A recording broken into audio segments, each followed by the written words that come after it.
Your Voice, Shropshire Disability Network Newsletter, Issue Number 9, March 2011. This is part 1 of the general section of the newsletter. Concerns over Welfare Reform Bill. There has been concern by disability charities about the Welfare Reform Bill recently published by the Prime Minister. The Independent reported that the National Autistic Society, NAS, and Leonard Cheshire Disability, LCD, are worried that the Disability Living Allowance has been moved to Personal Independent Payments, PIP. The concerns are that those with hidden disabilities may miss out on benefits that they were receiving. Autism is a complex condition and much harder to assess the impact of the disability on daily living than for other disabilities. This has already proved to be hugely problematic with the Work Capability Assessment for Employment Support Allowance, ESA, resulting in costly appeals and unnecessary distress for an already socially isolated and vulnerable group. Guy Parker, Acting Director of Policy and Campaigns at LCD, said, "The bill proposes replacing DLA with the new PIP. With this change comes a drastic reduction of spending. In the future, the government plans to spend £1 billion less each year on DLA. We need assurances that reforms to this benefit will not push even more disabled people below the poverty line." Mr Cameron's reply was that while people with a disability should be encouraged to seek work, if they can, support will be guaranteed for those unable to work. NAS is a charity for people with autism, including Asperger's syndrome, and their families. LCD aims to change attitudes to disability and provide services to support disabled people. Deaf research. Katie Rogers is looking for deaf volunteers to take part in her research, Study 1. The Study 1 involves looking at whether the BSL version and the English version of a wellbeing assessment tool will be useful for a future study. If you're interested in taking part, you will be asked to complete the questionnaire about wellbeing online, which is available both in BSL and English. It will take about 10 to 15 minutes to complete. Once you've completed the questionnaire, you will receive a £15 voucher as a way of saying thank you for taking part. If you want to take part or want more information, please go to the following website: www.manchester.ac.uk/deaf wellbeing. Manchester University is also seeking a research assistant involving the project on BSL translation of the assessment tools. For further information, including the application form, please go to the following website: www.manchester.ac.uk/about-us/research/vacancies/question mark ref=93728. The deadline for this application is the 7th of March.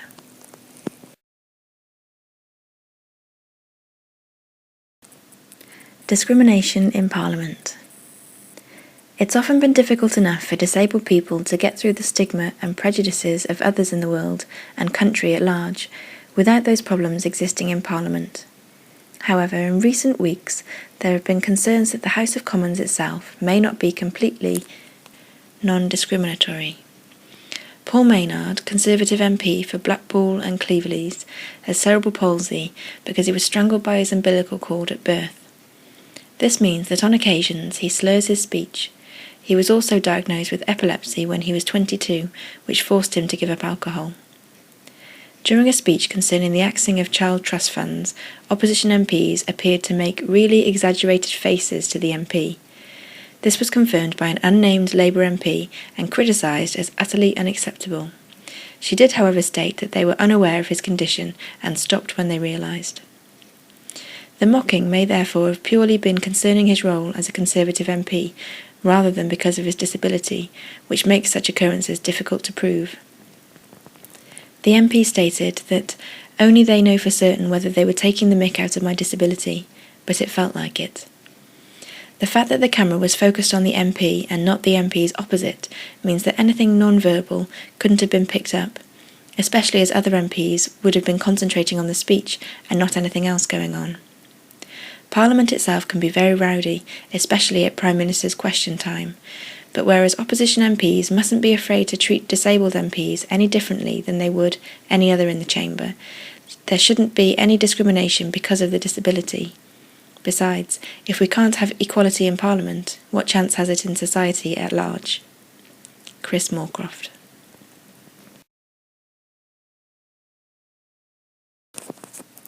DWP Sluggish over benefit errors. By Alex Stevenson, the 21st of January 2011, from politics.co.uk. The full article can be found at the following web address: www.politics.co.uk/and-pensions/$213-86791. Ian Duncan Smith's department is failing to address errors in the benefit system worth £1.1 billion, a spending watchdog has found. The National Audit Office, NAO, said the Department for Work and Pensions, DWP, faced a significant challenge in dealing with customer errors and had not demonstrated it was doing anything about it. 4 years have passed since the DWP launched a strategy for tackling error. Since then, there has not been sufficient attention paid to reducing losses due to customer mistakes, the report found.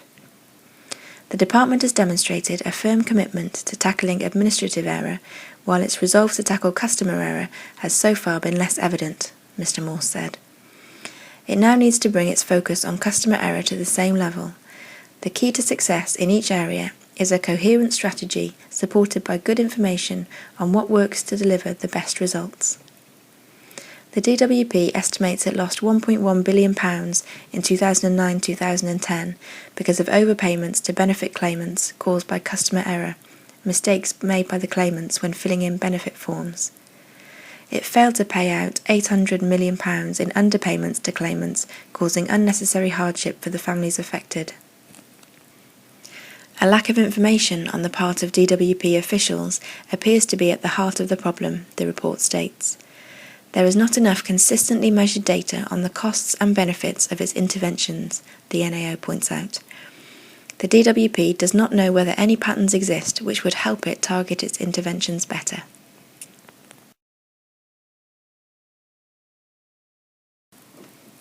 Egypt. Disabled people fight for democracy. As the photographs show, disabled people were involved in the Egyptian revolution, taking a full part in the events in El Tahrir Square. DAA salutes our sisters and brothers in Egypt. There's a reprint of this article in Our Rights, issue 30, February 2011, the newsletter of the DAA, the International Disability and Human Rights Network. The website is www.daa.org.uk.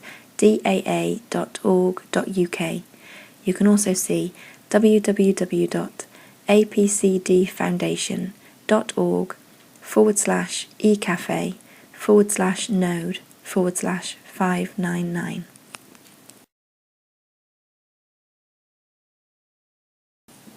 Employment updates. This has been reprinted from the Shropshire Infrastructure Partnership newsletter, issue number 9. This can be found at www.shropshire-vcs.org.uk/spotlight/Shropshire-infrastructure-partnership-newsletter. What information is there available for charities and their employees about redundancy? Trustees of a charity should make sure that they are aware of their legal obligations as an employer and keep up to date with any changes in legislation. Employment law is a complex area, and the trustees may need to take professional advice, especially where its staffing levels or terms and conditions of employment are being reviewed. The following websites offer guidance and support for trustees and employees: the Advisory, Conciliation and Arbitration Service, ACAS.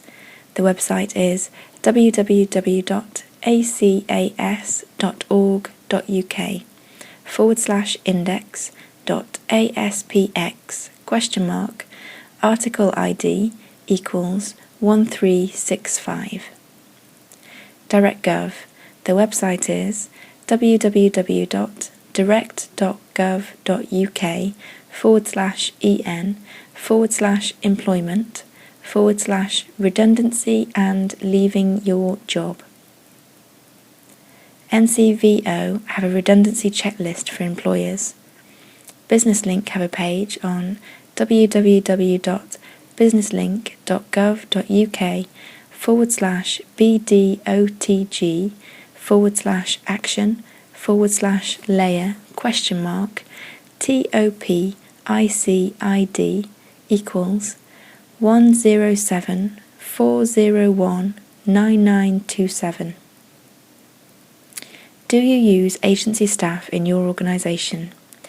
If you do, and use or could use the same agency temp for more than 12 weeks, then read how the Agency Workers Regulations 2010, which come into effect on the 1st of October 2011, may affect your organisation. For more information, you can see the Chartered Institute of Personnel and Development at www.cipd.co.uk. Volunteer Management Toolkit. So, are you managing volunteers? We have put our latest toolkit online. Find the answers to your queries you may have in relation to managing volunteers. There are many sources of information, advice and guidance out there. We've reviewed them and can signpost you around the plethora of useful information that is available. You can go to shropshirevcs.org.uk/site/volunteering/volunteer-management-toolkit.